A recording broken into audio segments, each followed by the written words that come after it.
So I just started a new job. First week in, got set up with all the programs, got set up for everything running. First task that I was given, this was at a call center, by the way. First task I was given was, here, look up all of our longest phone calls for the last year and figure out how you can make those less long.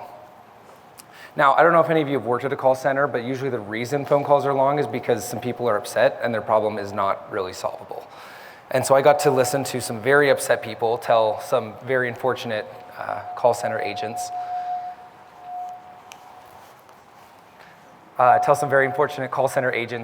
all of their frustrations, and those call center agents explain over and over again why they couldn't solve their problem.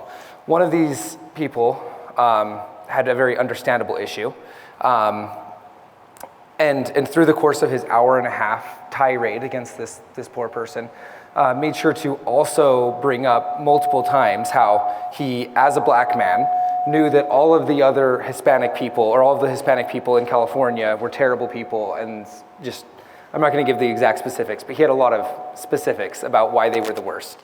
I was really surprised. I thought, oh, you experience being a racial minority. Shouldn't that help you build empathy and understanding for other racial minorities? Sometimes that's not always the case. Sometimes simply being persecuted, being discriminated against, having disadvantages because of who you are does not always lead to reaching out and trying to help other people who are in a similar position. So today my topic is, I want to try and give some ideas of ways that we can do better using our own experiences as LGBTQ Latter-day Saints to be able to help others who are in other minority positions. My good friend Sarah was preparing a lesson for Sunday school. And as part of this lesson, one of the things that she did to prepare for it was, as she told me, I tried to put on as many different glasses as possible. I tried to look through as many different lenses as I could. As I was preparing this lesson, I considered what someone of any of the different races would think. If someone was indigenous or black or Asian, listening to this lesson, what would they think? If they were a different gender, what would they think? If they had a different sexual orientation? If they were active or inactive in the church, how would they react and how would they feel? If they were neurodivergent, what would they hear from the lesson that I'm trying to teach? I like to consider myself fairly well exposed. I am gay. I have a brother who's gay. I have a sister who is a Pacific Islander. I have cousins who are Hispanic and black and Asian. And even with all of that, I really don't have a good grasp of the experiences of every different kind of person. This same friend, Sarah, gave me a couple books because reading, whether that's reading books or studying it out in podcasts, looking up stories, reading blogs online, doing our own research is one of the best ways to help put on these different lenses and look through other people's perspectives. One of the books was called Braiding Sweetgrass by Robin Kimmerer. She's an indigenous woman. She is a botanist. She is a poet. And she wrote a beautiful book about about her perspective as an indigenous woman, going from religious themes and topics and myths to just general worldviews. One of my favorite quotes from that book is, all flourishing is mutual. It's this idea that we can't live without each other and that together we can all grow together. When one person is doing well, we're all doing well. And we all do better when we're all doing better. This is very different from what I grew up in. This is not very capitalist. This is not very, white American of me. And it's a very different perspective. By reading through this book, I learned about the different perspectives of Indigenous Americans. And I learned how they differ from my own worldview. Sometimes when we do that research, we find out how people are different from us. Another book that was suggested by this same friend, Sarah, was called I'm Still Here, by Austin Channing Brown. And in it, she explains her position or her experience as being a black woman in America, something I don't have experience with. But even so, many of the things that she talked about are things that I can relate to. They may not be exactly the same, but a lot of it is similar. And I found that there are ways that I can empathize with her experience.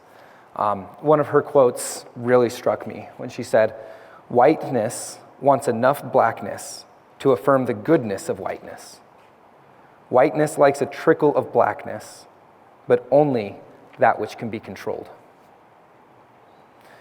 And I thought, how does that reflect my experience and the gayness that I am able to show when I'm in church?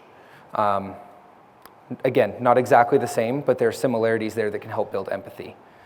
As we learn and study other people's stories and we research them, we're able to become better allies ourselves in other ways. Think about any perspective or you might have had if you came out to someone and that person later did their own research on the side and then came back to you. Anytime someone takes the opportunity to learn more about your perspective or your experience without you having to do the educating, it can take a load off of your back, and we can do that for others as well. I'd like to share a series of stories where people, some of them where they did well and some where they did not so well at putting on different lenses. I was recently released from serving in a bishopric in a conventional family ward. And in that position, I was able to do a few things. One of them was attend ward council every single week. And it was frequently surprising to me the way that we talk about people who are less active or inactive in the church, people who have been members, without really thinking about their perspective. And some of the hurtful things, maybe not even hurtful things, but some of the generic comments that can be made in those kinds of settings about people who are not participating in the church. Instead of wondering why they're not participating, we tend to jump right to how can we get them back, how can we get them in, instead of wondering what their exact needs are. I also had the opportunity to serve in disciplinary councils, or membership councils, I believe as they're now called. And in that position, I would often sit in those and wonder, is the next council going to be for me as a gay person? And what would happen if every person in those councils was considering if they were in the other person's position, or trying to look through the different lens? I have a friend who was in a stake meeting where their stake president had recently been told about a directive to address LGBTQ issues in their stake. And that stake president said, we were told to do this and we need to talk about it, but, preface, my friend is a lesbian. So she's sitting in this stake council meeting, and the stake president is saying, we got this, but we don't have any gay people in our stake, so we don't have to worry about this.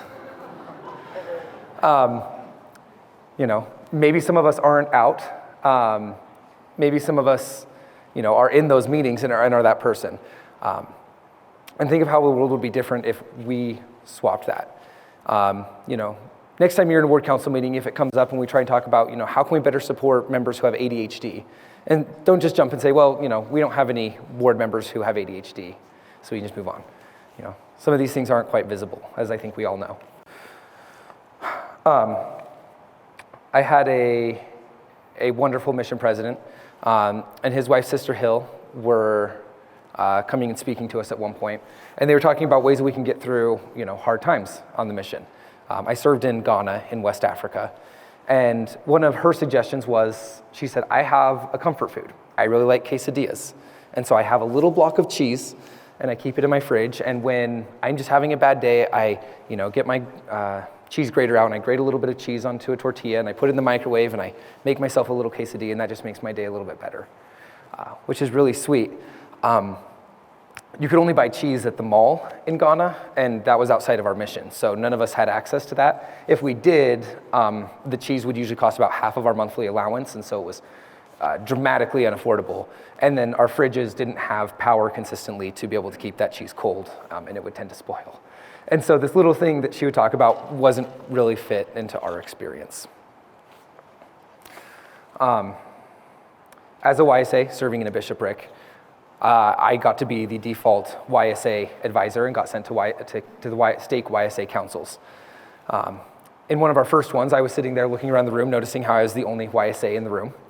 And the discussions began, how can we help our YSAs? And as you can expect, it kind of devolved into some not great comments. One woman said, they're just here in our ward, in our stakes, hiding out. They're not in their YSA stakes, they're in our conventional stakes, they're here to hide. And another man jumped on that and said, yes, absolutely. They're all living in their parents' basements, playing video games, and not going on dates. I did not mention that, they didn't really want me going on dates, but I said, some of us know that these are the kinds of things that are said in these meetings, and these can be hurtful. And so just be careful. Think about the lenses that you look through. The final lens that I want to talk about is the lens of who you're trying to work with as you're trying to make a difference. Often in our different wards, stakes, communities, areas of influence, we're trying to make better spaces for LGBTQ individuals. Hopefully, we can also put on our glasses and look at ways we can make the place better for other minorities as well. But as we're doing that, try and put on the glasses of the person who you are trying to talk to and to impact. If you're no longer very active in the church, try and put on your glasses and remember what it was like to be fully committed and 100% in. Remember what it was like to not ever doubt anything that the prophet said or that was taught over general conference or in Sunday school. As you're talking to people who do feel that way, remember what their experience is like. If you've ever had struggles with the church, when you're trying to talk to people who aren't part of the church, remember what it was like to be struggling, to feel like you're on the outside, to feel like you're being edged out. One quote that I heard that has really stuck with me is, when you're accustomed to privilege, equality feels like oppression. Change is hard and change is difficult, and whenever you're trying to work with people to create change, to change hearts and to change minds, remember that it's hard. Put yourself in their position, put on their glasses, and take time. Often a lot of us, before we ever come out, have been thinking and struggling and working through this for a very long time. And we're trying to work with people where this is very new and very fresh to them. What are ways that we can take our time, pace ourselves, and go slowly so that we can work with them in the way that will be most effective for them?